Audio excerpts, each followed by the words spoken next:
கர்த்தருக்கு ஸ்தோத்திரம். இந்த நாள் தேன்துளி நிகழ்ச்சியிலே உங்களை நான் மீண்டும் சந்திப்பதில் அதிக மகிழ்ச்சி அடைகிறேன். கர்த்தர் நமக்கு கிருபையாக ஒரு புதிய மாதத்தை கொடுத்திருக்கிறார். ஜூலை மாதத்தினுடைய முதல் நாளிலே நம்மை கொண்டு வந்து சேர்த்திருக்கிறார். இந்த 2024 6 மாதங்களை நாம் கடந்து வந்திருக்கிறோம்.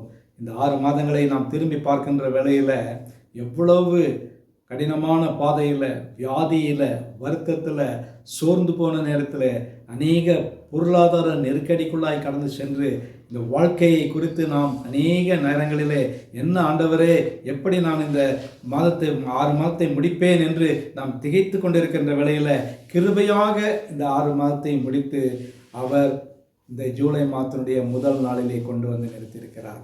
அவர் நம்முடைய தேவன் எவ்வளவு நல்ல தேவன். நம்முடைய வருடங்களின் மத்தியிலே அவர் நம்மை சந்திக்கிறவராய் இருக்கிறார். நமக்கு நன்மை செய்த தேவன் தொடர்ந்து நம்முடைய வாழ்க்கையிலும் எல்லா ஆசீர்வாதத்தையும் தொடர்ந்து கொடுக்க வல்லவராய் இருக்கிறார். நாம் அவருக்கு உண்மையும் உத்தமமும் அவருக்கு பிரியமாய் நடக்கின்ற வேளையில் நிச்சயமாகவே இந்த 7வது மாதம் நமக்கும் நம்முடைய குடும்பத்துக்கும் யாவருக்கும் அது ஒரு ஆசீர்வாதமான ஒரு மாதமாக இருக்க போகிறது. இந்த நேரத்தில் ஆகாய் ஜெபனியா தீர்க்கதரிசி எழுதின புத்தகத்தில் 3ஆம் அதிகாரத்தில் ஒரு வசனத்தை நான் உங்களுக்கு படிக்க விரும்புகிறேன். அவர்களுடைய நிலைமையில் அவர்கள் அதிகமாக நெருக்கத்திலே காணப்பட்டிருந்தார்கள்.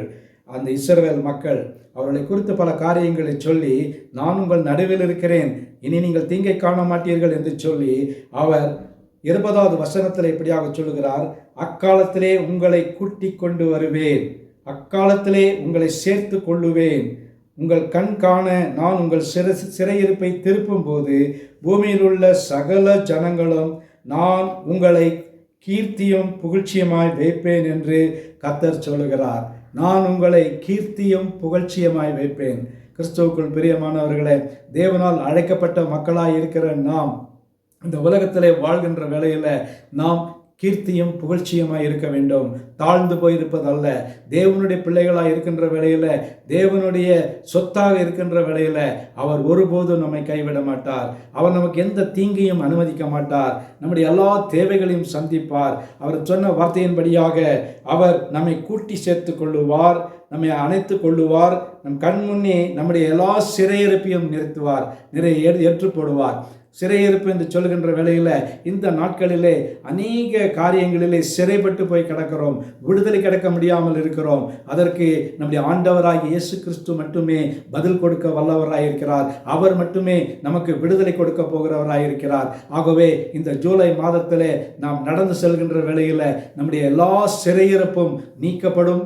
நமக்கு நம்மக்கிட்ட இருந்ததான எல்லா தரித்திரங்களும், கஷ்டங்களும், வியாதிகளும் நம்மை விட்டு கடந்து போகும். ஒரு புதிய ஒரு வாழ்க்கையை அவர் நமக்கு கொடுப்பார்.